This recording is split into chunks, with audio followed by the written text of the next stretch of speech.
Hello, everyone, and welcome. I'm so genuinely thrilled you're here with us today. You know, there's something incredibly special about this moment, sitting down to explore one of the most fundamental aspects of human communication, our emotions. And I couldn't agree more. Hi, everyone. I'm excited to dive into this with you. Before we begin, I just want to say if you're feeling even a tiny bit nervous about learning English, that's completely natural. In fact, that nervous feeling, we're going to learn how to express it perfectly by the end of our conversation today. That's such a beautiful point. You know, emotions aren't just feelings we experience, they're the very foundation of connection.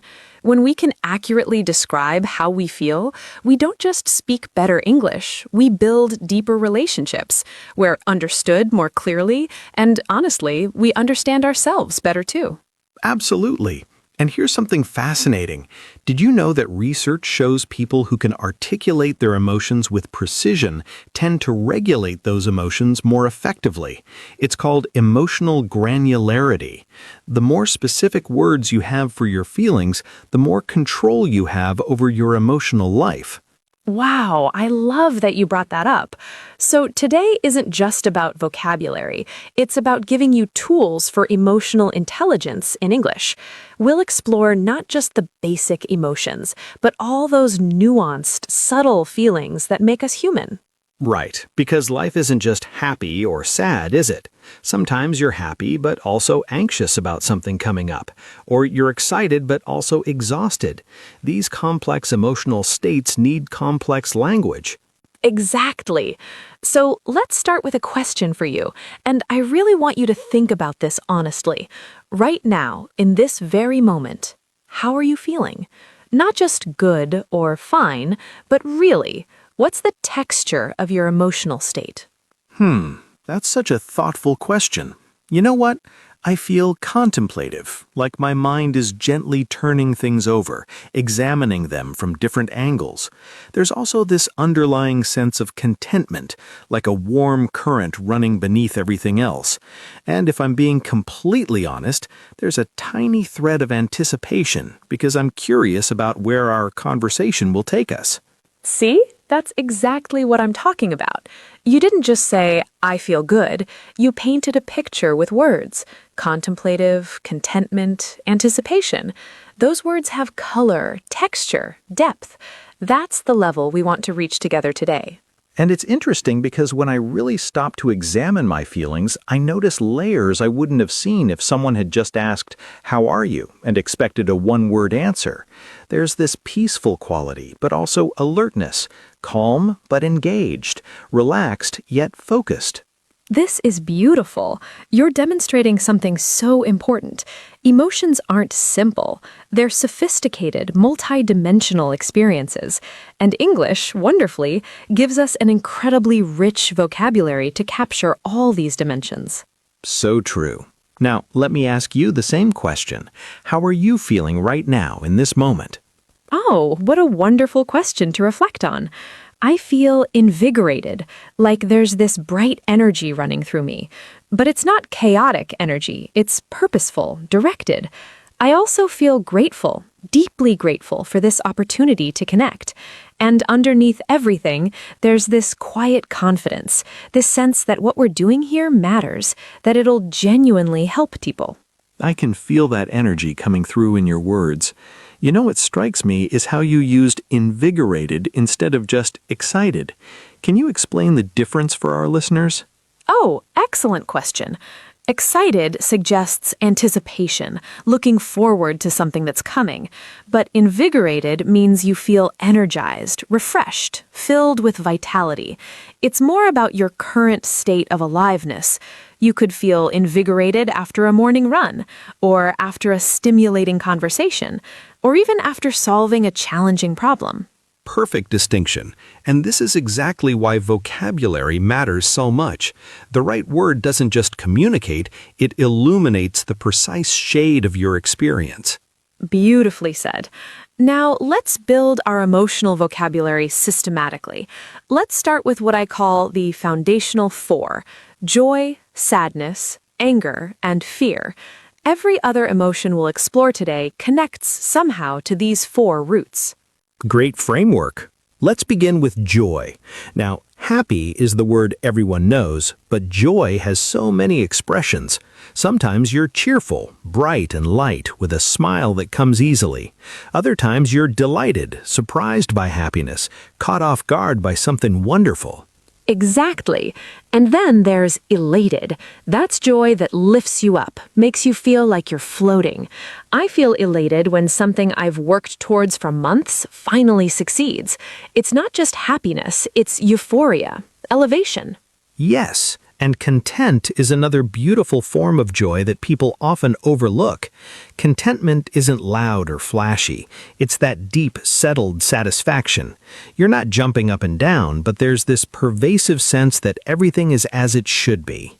I love contentment. It's underrated.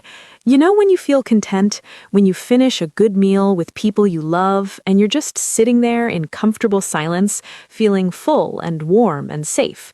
That's contentment. That's a perfect example. And then there's pleased, which is more specific than happy. You're pleased when something meets or exceeds your standards. I'm pleased with how this project turned out. It carries this sense of approval. Right. And thrilled takes it even higher. That's intense excitement and happiness combined. I'm thrilled to announce it's got energy, momentum. Now let's explore sadness, because this is where English gets really nuanced. Sadness isn't just one flat feeling. It has depth and variation. Absolutely. Sometimes you're melancholy. That's a gentle, reflective sadness. It's not sharp or painful. It's more like a soft gray mist over your thoughts. You might feel melancholy on a rainy Sunday afternoon, thinking about old memories. What a beautiful way to describe it. And then there's downhearted, which is when your spirits are low, when you feel discouraged, like when you've been trying really hard at something and you're not seeing results yet. Yes, exactly. Dejected goes even further. That's when you feel defeated, like your enthusiasm has been knocked out of you. I felt dejected once when a project I'd poured my heart into got rejected. That must have been really difficult. And that connects to disappointed, which we feel when expectations aren't met. But disappointment has this specific quality. It's not just sadness, it's sadness mixed with surprise that things didn't go as you hoped. Perfect description. Then there's heartbroken, which is profound sadness, usually connected to loss or deep hurt. It's not an everyday word, but when it applies, no other word will do. And sorrowful has this quality of deep, enduring sadness, often with a spiritual or existential dimension.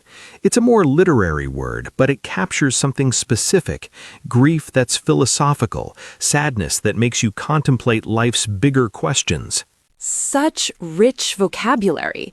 Now let's move to anger, because here, again, English gives us so many gradations. Yes, at the mild end we have irritated, those small annoyances. Someone's tapping their pen repeatedly and you feel that little spark of irritation. It's not big anger, it's surface level. Right. Then annoyed is slightly stronger. You're bothered. Your patience is being tested. When my neighbor plays loud music at midnight, I don't feel rage, I feel annoyed. Then we get to frustrated, which I think is one of the most common feelings in modern life. Frustration is anger that comes from being blocked. You want to accomplish something, you're trying, but obstacles keep appearing. Oh, I know frustration intimately. Technology is my biggest source of frustration. When the Wi-Fi drops during an important call or an app crashes right when you're finishing something, that's pure frustration. You're not angry at a person, you're angry at the situation. Exactly. Now, angry itself is the general term. Strong displeasure, usually directed at something or someone you perceive as wrong or unfair. And furious intensifies it. That's fierce, intense anger. When you're furious, your body feels it. Your face gets hot, your pulse quickens. It's anger that's hard to contain. Then there's outraged, which has a moral dimension. You feel outraged when something violates your sense of justice or decency. It's anger with righteousness attached to it. Great distinction. And resentful is anger that's been sitting inside you, festering. It's not explosive, it's the slow burning feeling you get when you feel you've been treated unfairly over time. Yes, resentment is corrosive, and bitter takes it even further. That's resentment that's turned into a lasting attitude, a hardened heart. It's sad, actually, because bitterness doesn't just hurt others, it hurts the person feeling it most. Such an important observation. Now let's talk about fear and anxiety, because these feelings are so universal, especially in challenging times. Absolutely. Nervous is where many of us live much of the time, that jittery, unsettled feeling before something important. Your stomach feels fluttery, your hands might be a bit shaky. I feel nervous before speaking to large groups, even after years of doing it. Nervousness is anticipatory. It's about what might happen, not what is happening. Exactly. Anxious is similar, but more intense and often more general. When you're anxious, your worry doesn't always have a specific focus. It's that pervasive unease, that sense that something might go wrong even if you can't pinpoint what. Yes, and anxiety often involves physical symptoms, tension, racing thoughts, difficulty concentrating. I've learned that saying, I feel anxious instead of just, I'm stressed, actually helps me address it more effectively. That's the power of precise language.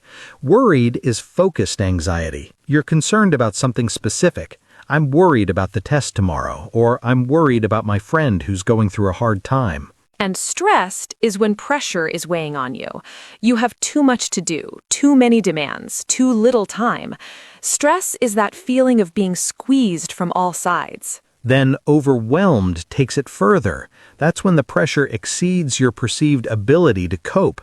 Everything feels like too much. You don't even know where to start. I've definitely felt overwhelmed, especially when facing multiple big challenges simultaneously. The key I've learned is to break things down, address one thing at a time. But in the moment, overwhelm is paralyzing. Absolutely.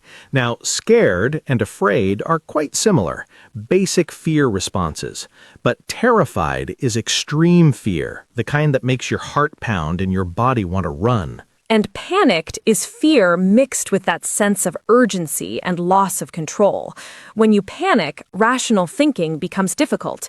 Everything feels urgent and chaotic. Then there's apprehensive, which is milder, a sense of unease about what might happen, but not full fear.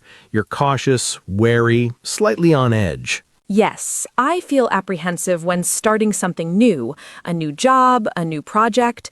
It's not terror, it's just uncertainty mixed with slight concern. Now let's explore some of the more complex, nuanced emotions, the ones that don't fit neatly into those four basic categories. Oh, this is where it gets really interesting. Let's talk about grateful. This is one of my favorite emotions to experience and express. Gratitude is that warm recognition of goodness in your life, acknowledging that something valuable has been given to you or exists for you. I think gratitude is transformative. When I actively notice what I'm grateful for, my whole perspective shifts. I'm grateful for simple things: morning coffee, sunshine through my window, a friend's text message. These small gratitudes add up to a profound sense of richness. That's beautiful. And thankful is very similar to grateful, though perhaps slightly more directed at specific things or people. I'm thankful for your help has that concrete quality. Now let's talk about proud, because pride is interesting. Healthy pride is satisfaction in achievement, your own or someone else's. I'm proud of how hard you worked. It's celebration of effort and accomplishment. Yes, I feel proud when I see my students master something difficult. It's not about ego, it's genuine joy in witnessing growth and success. Exactly. Now, relieved is such a specific, recognizable feeling. Relief is what washes over you when tension releases, when something you were worried about resolves favorably. Oh, relief is almost physical, isn't it? Your shoulders drop, you exhale fully for hours. I felt so relieved when a medical test came back negative, or when a delayed flight finally took off. It's like a weight lifting. Perfect description. And surprised is another universal emotion, that jolt when something unexpected happens. But surprises can be pleasant or unpleasant. Right. Astonished is extreme surprise. You're shocked, amazed, completely caught off guard. I was astonished by her generosity. It's surprise with awe mixed in. And shocked usually carries a negative connotation. It's unpleasant surprise, something disturbing or distressing that you didn't see coming. Yes, exactly. Now let's explore confused, that disorienting feeling when you don't understand something, when information doesn't make sense or seems contradictory. Confusion is frustrating because it's a state of not knowing. I'm confused about the instructions, or I'm confused by his behavior. It's mental fog, lack of clarity. And bewildered is intense confusion mixed with surprise. You're not just unclear, you're completely puzzled, perhaps a bit lost. It's confusion with a component of amazement at your own lack of understanding. Great distinction. Now, curious is wonderful. It's that desire to know, to understand, to explore. Curiosity is what drives learning and discovery. I love curiosity. It's such a positive, energizing emotion. When I'm curious, I feel engaged and alive. I'm curious about how this works, or I'm curious to hear your perspective. It opens doors. Absolutely. And interested is similar, but perhaps slightly more focused. Interest is directed attention. Something has captured your focus and you want to know more. Now, let's talk about embarrassed, because this is such a universal human experience. Embarrassment is that acute self-consciousness when you've made a social misstep or been exposed in some way. Oh, embarrassment is so uncomfortable. Your face flushes, you want to disappear. I felt embarrassed once when I called someone by the wrong name repeatedly in an important meeting. That burning awareness of your mistake, that's embarrassment. Yes, and ashamed goes deeper than embarrassment. Shame involves your sense of worth. You don't just feel you've done something wrong, you feel there's something wrong with you. It's a painful emotion that touches your identity. That's an important and difficult distinction. Shame can be quite damaging, while embarrassment is usually temporary and social. With embarrassment, you can usually laugh about it later. Exactly. Now, guilty is what you feel when you believe you violated your own moral code or hurt someone. Guilt is about your actions. I feel guilty about forgetting her birthday. And guilt can actually be constructive if it motivates you to make amends or change behavior. I feel guilty, so I apologized and made it right.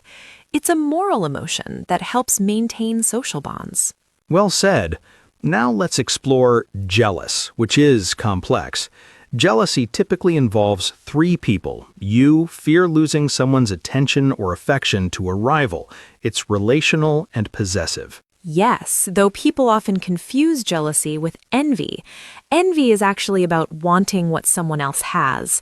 I envy her success, or I envy his natural talent. It's a two-person emotion, you and the person who has something you want. Excellent clarification. Jealousy says, that person is threatening my relationship, while envy says, I want what you have. Both can be uncomfortable, but they're distinctly different. Right. And then there's admiration, which is the positive side of that coin. Instead of envying someone, you appreciate their qualities or achievements. I admire her courage, or I admire his dedication. Admiration is such a generous emotion. It's recognizing excellence or virtue in others without feeling diminished by it. Beautifully said. Now, hopeful is an emotion I try to cultivate. Hope is forward-looking optimism. You expect positive possibilities in the future despite present difficulties. Hope sustains us through hard times.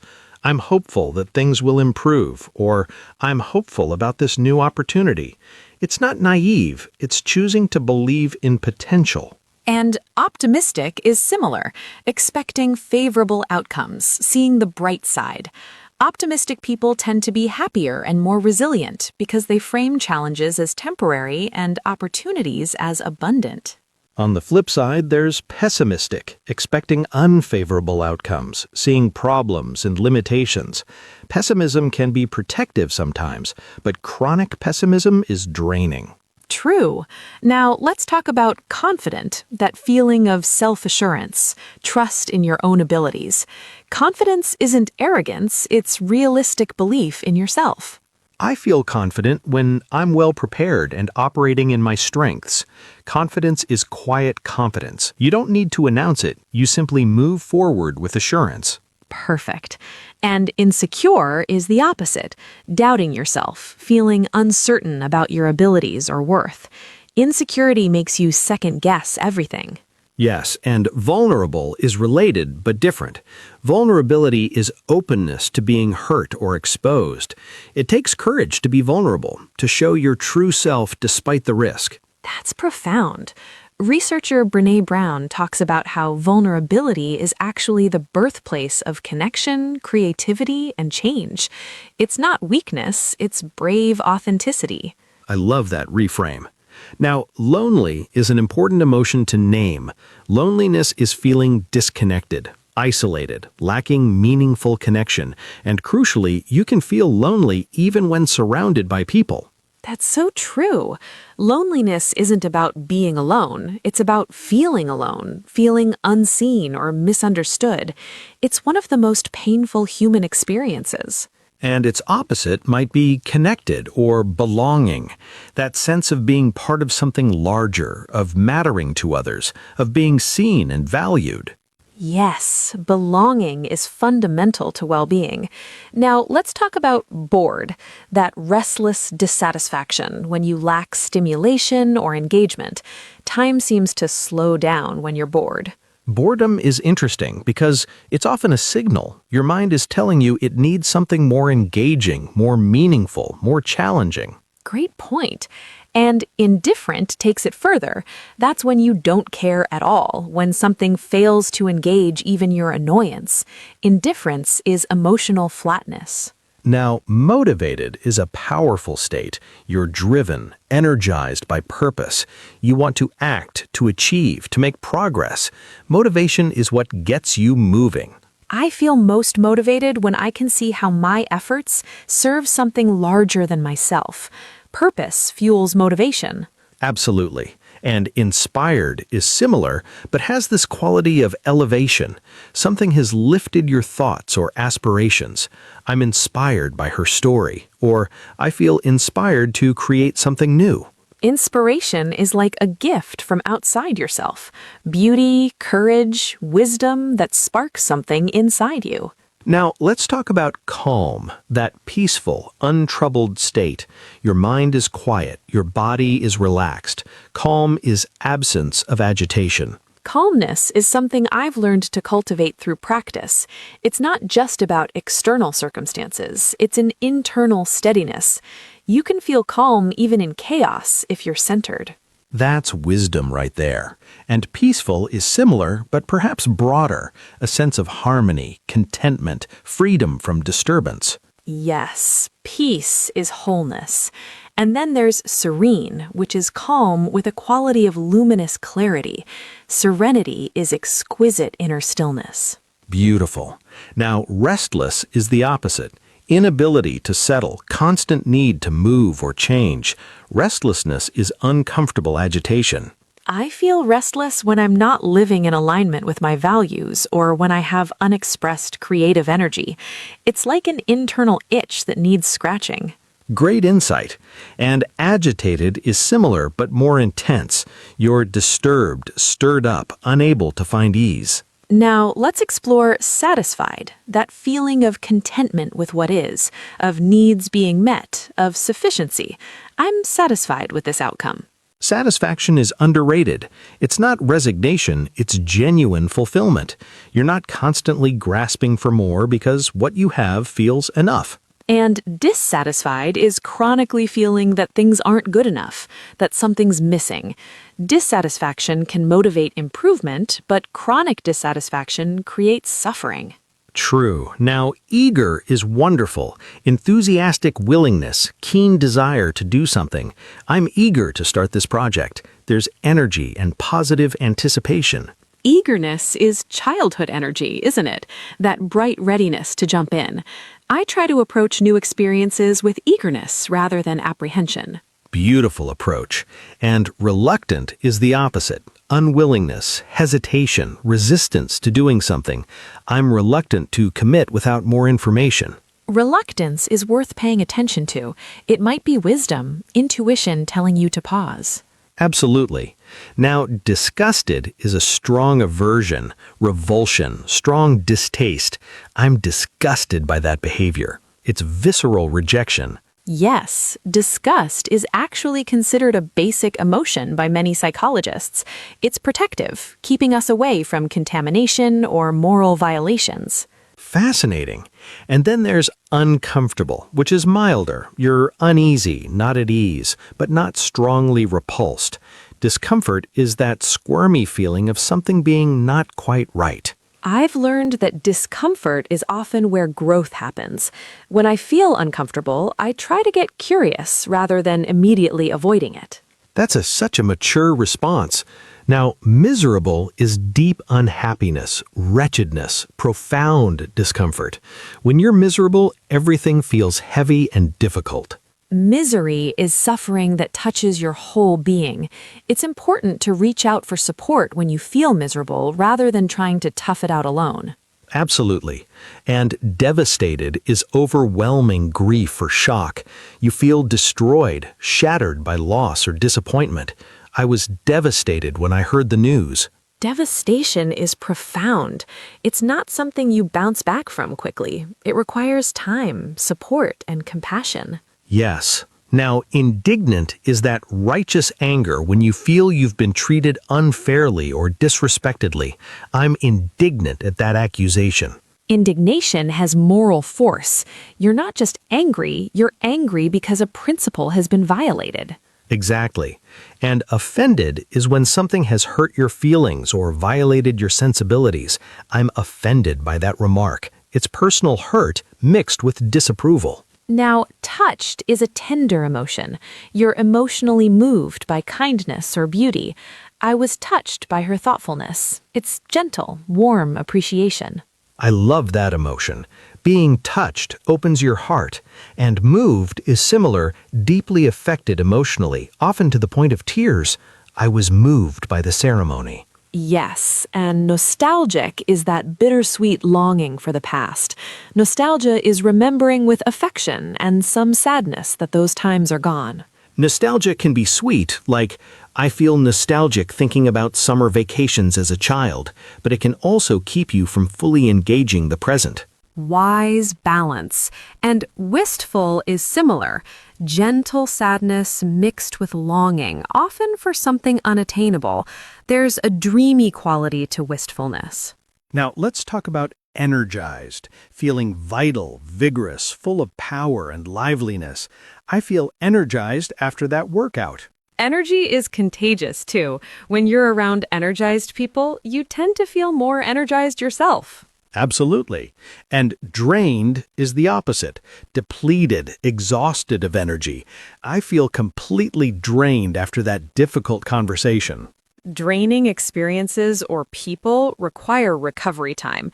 It's important to recognize what drains you so you can replenish. Excellent point. Now, fascinated is being captivated with intense interest. I'm fascinated by how the brain works. It's beyond mere curiosity. You're enchanted, absorbed. Fascination is joyful engagement. When something fascinates you, learning doesn't feel like work, it feels like discovery. And intrigued is similar. Your interest is piqued. You're curious and want to know more. I'm intrigued by that idea. It's the beginning of fascination. Now, suspicious is doubting trustworthiness, sensing something isn't right. I'm suspicious of promises that sound too good to be true. It's protective vigilance. Suspicion can be wise. Healthy boundaries require some discernment, but chronic suspicion becomes paranoia and damages relationships. Important distinction. And skeptical is similar but more intellectual. You're doubting claims, requiring evidence before believing.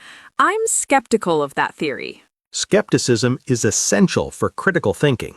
Now, affectionate is feeling or showing fondness and tenderness. I feel affectionate toward my old childhood home. It's warm, caring.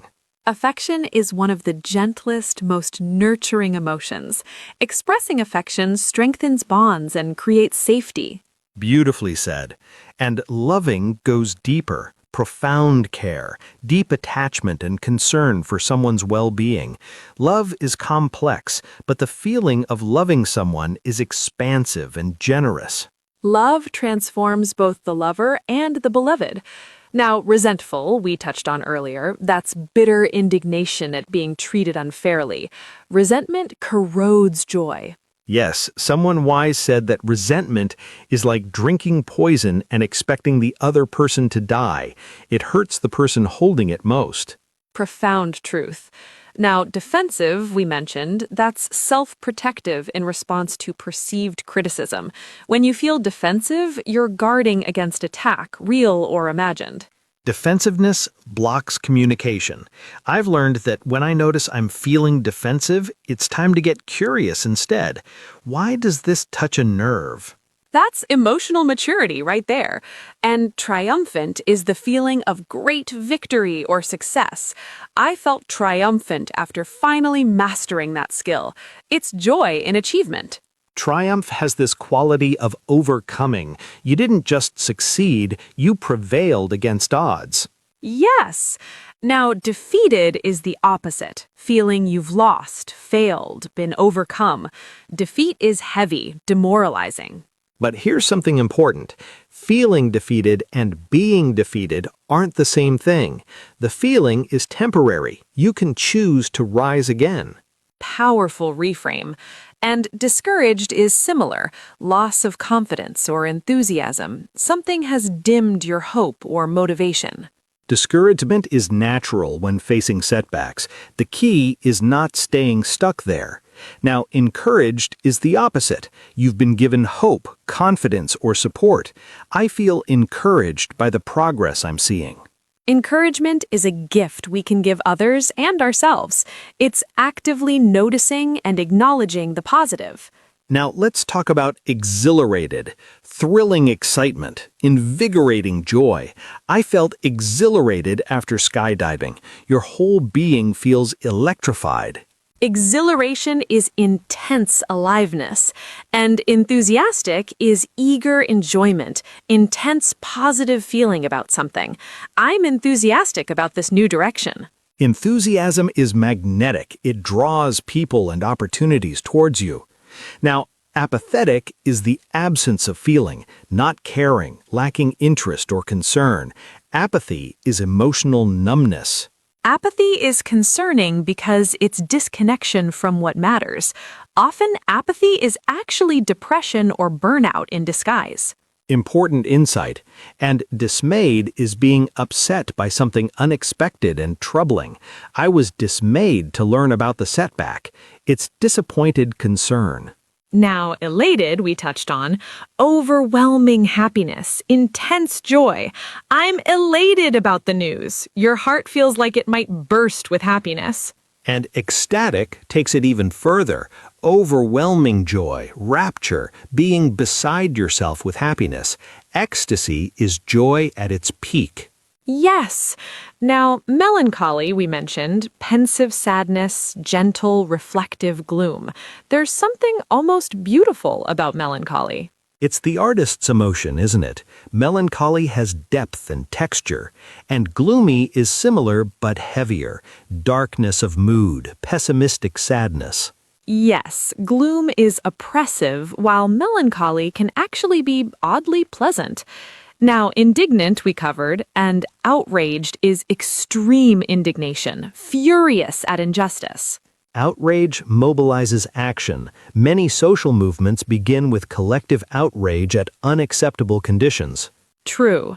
And horrified is shocked disgust or fear. I'm horrified by what I'm hearing. It's revulsion mixed with disbelief. Now, let's talk about remorseful, deep regret for wrongdoing. Remorse involves genuine sorrow about your actions and desire to make amends. Remorse is different from guilt. It's guilt plus deep emotional pain about the harm caused. Remorse motivates real change. Yes, and regretful is similar, but perhaps less intense, wishing you'd acted differently. I'm regretful about how I handled that situation. And sheepish is embarrassed about having done something foolish or wrong. There's a self-conscious, slightly ashamed quality to feeling sheepish. Now, vindicated is feeling proven right after being doubted. I felt vindicated when the evidence supported my position. It's satisfaction in being justified. And smug is excessive satisfaction with yourself, often annoying to others. Smugness is self-satisfaction without humility. Yes, nobody likes smugness. Now, humbled is being made to feel less important or proud, often in a good way. I'm humbled by this honor. It's grateful awareness of your limitations or the kindness of others. Humility is beautiful, and honored is feeling privileged and grateful for recognition or opportunity. I'm honored to be here. Now, let me ask you something. After exploring all these emotions, and we've covered so many, what do you notice? You know what strikes me? How interconnected everything is. Emotions don't exist in isolation. They flow into each other, transform into each other.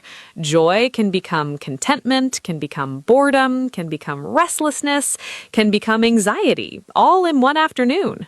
Exactly. And having words for each stage of that journey gives you power. You're not just feeling vaguely bad. You can say, I'm restless because I haven't been challenged lately, and that restlessness is starting to make me anxious.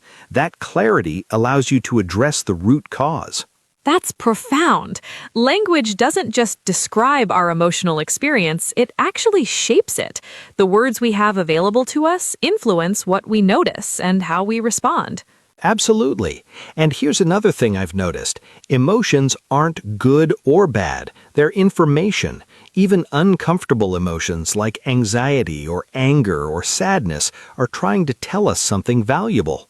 Yes, anxiety might be saying, this situation needs preparation.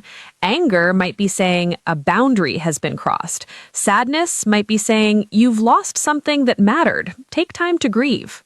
When we can name emotions accurately, we can listen to what they're trying to tell us instead of just trying to make them go away. And in English, this vocabulary is especially important because emotional intelligence is highly valued in professional and personal contexts. Being able to articulate how you feel is seen as maturity and self-awareness. So true. I'm feeling overwhelmed by the workload and need to discuss priorities is so much more effective than I'm stressed or just struggling silently. Exactly. Now, I want to give our listeners some practical advice for using all this vocabulary. First, start small. You don't need to memorize all these words at once. Right. Pick 3 or 4 new emotion words each week. Notice when you feel those emotions. Practice naming them. Ah, this is frustration, or this feeling is disappointment. Yes, and second, get curious about your emotional experience. Instead of just, I feel bad, ask yourself, what kind of bad? Sad? Angry? Anxious? Disappointed? Dig deeper. And third, practice expressing emotions in complete sentences. Not just, I'm angry, but I feel angry because situation, and what I need is action. Beautiful framework. And fourth, remember that it's okay to feel multiple emotions simultaneously.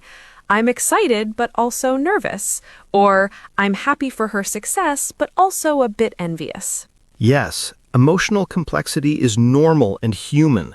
You don't have to choose just one feeling. Now, let's talk about some emotional phrases that are particularly useful in conversation. I'm feeling a bit is a gentle way to introduce your emotional state. Right, like I'm feeling a bit overwhelmed right now, or I'm feeling a bit uncertain about this decision. And that makes me feel is great for expressing emotional reactions to specific situations. When you said that, it made me feel hurt, or that news makes me feel hopeful. Another useful pattern is I've been feeling for ongoing emotional states. I've been feeling really grateful lately, or I've been feeling quite anxious about the changes. Yes, and asking about emotions, how are you feeling about, is much more specific than just, how are you? Right. How are you feeling about starting your new job? Invites a real, specific response rather than just, fine, thanks. And when someone shares an emotion with you, validation is powerful. That makes sense that you'd feel that way. Or, I can understand feeling frustrated in that situation. Yes, validation doesn't mean you agree with their perspective, it just acknowledges that their feeling is valid and understandable. Now, I want to address something important. Some cultures are more emotionally expressive than others. In English-speaking contexts, there's generally an expectation of being able to discuss emotions, at least in personal relationships. That's true, but there's also a balance. You don't need to broadcast every feeling to everyone. Emotional intelligence includes knowing what to share, when, and with whom. Exactly. Professional contexts might call for more measured emotional expression. I'm concerned about the timeline, rather than I'm panicking about the deadline.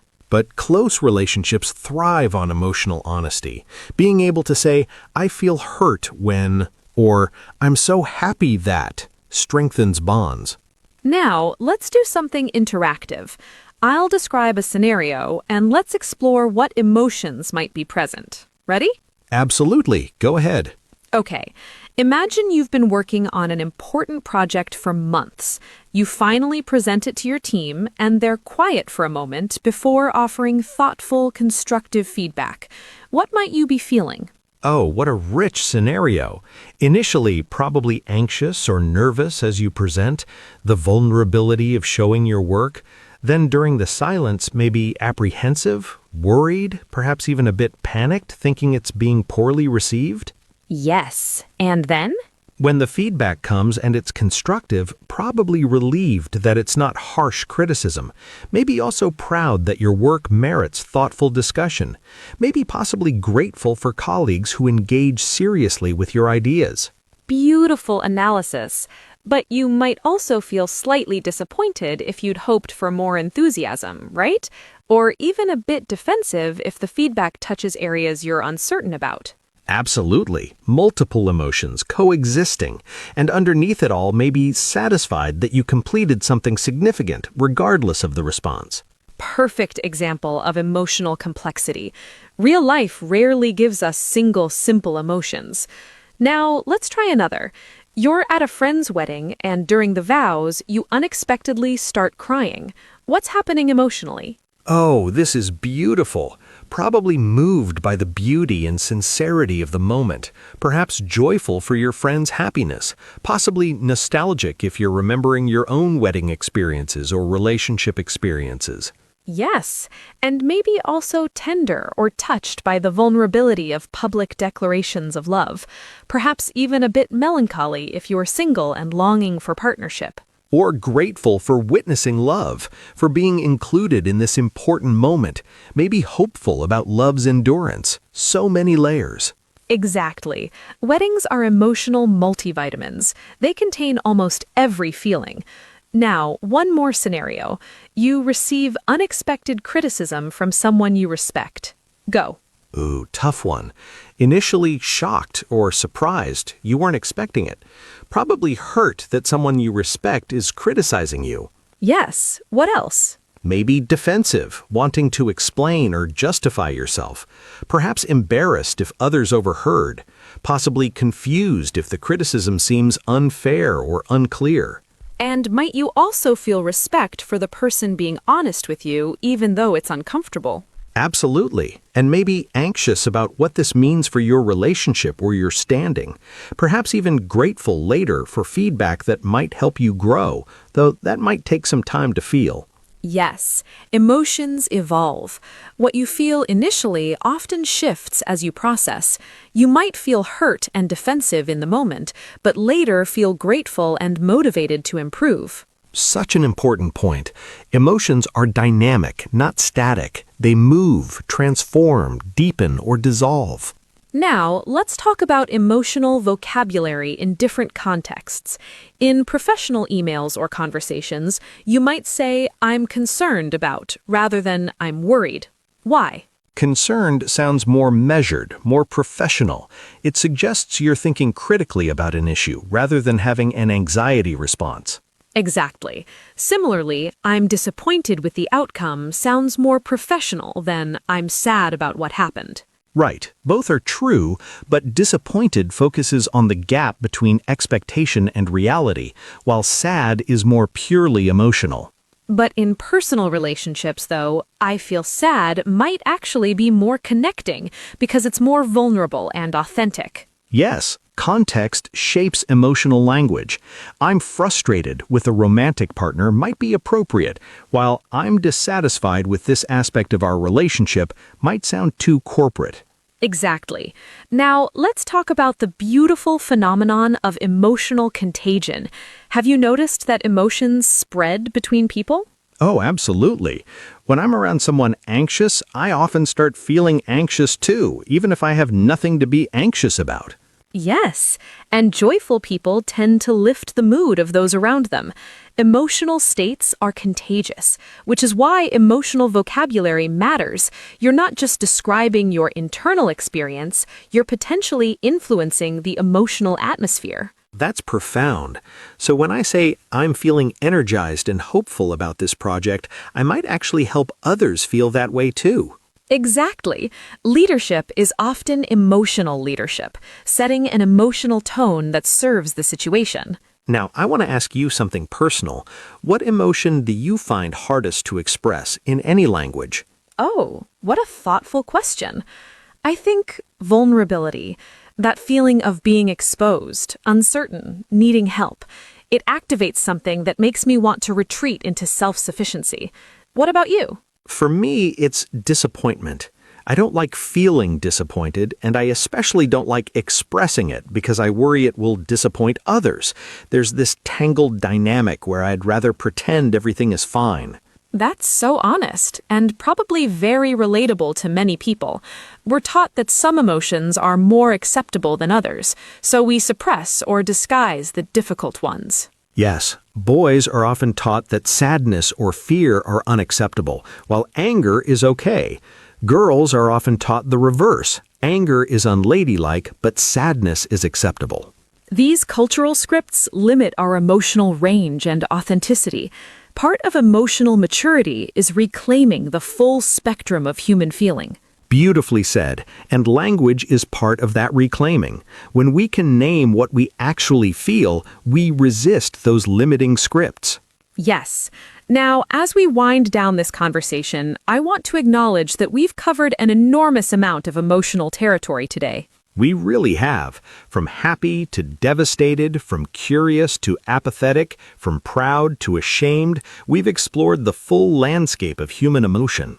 And the beautiful thing is, all of these emotions are part of being human. None of them are wrong or bad, though some are more comfortable than others. Exactly. The goal isn't to feel only positive emotions. The goal is to feel your actual emotions, understand them, and express them clearly when appropriate. And to respond to others' emotions with empathy and wisdom.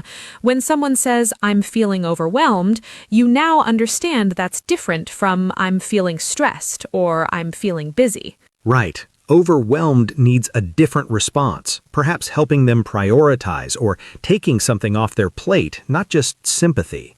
Yes, precise emotional language leads to more effective support and connection. Now, I want to leave our listeners with a challenge. For the mixed week, try to name 3 emotions you feel each day, not just good or bad, but specific words like we've practiced today. I love that challenge.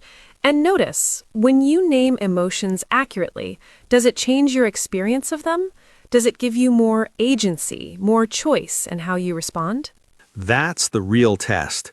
My hypothesis is that it will. Naming creates a little bit of distance, a little bit of space between the feeling and your identity. Yes, I am angry versus I feel angry. There's a subtle but important difference. One defines you, the other describes a temporary state you're experiencing. Exactly. You're not your emotions. You're the person experiencing emotions. That distinction is liberation. So true. Now, I'm curious, after this long, rich conversation, how are you feeling right now, in this moment? You know, I feel fulfilled, like we've created something meaningful together. I feel connected to you, to the ideas we've explored, to the people who might be listening.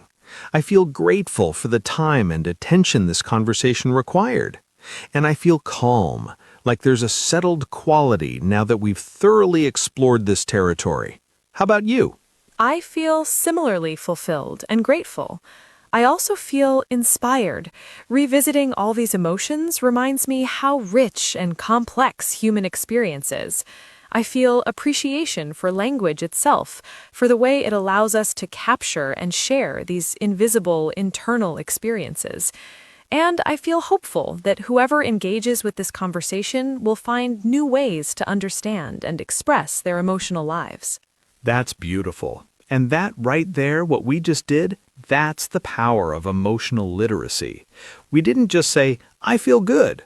We painted a detailed, nuanced picture of our internal landscapes. And in doing so, we've created connection and understanding. That's what this is all about. Absolutely. So to everyone who's been following along on this journey through emotions, thank you. Thank you for your time, your attention, your willingness to explore this essential aspect of human communication. We hope you feel more equipped now to express the full range of your emotional experience in English. Remember, emotions aren't problems to solve, they're information to understand and share. Keep practicing, keep noticing, keep naming what you feel. Emotional fluency is a lifelong journey, and you're well on your way. Until next time, take care of yourselves and each other. Feel deeply, speak clearly, and live authentically. Goodbye for now.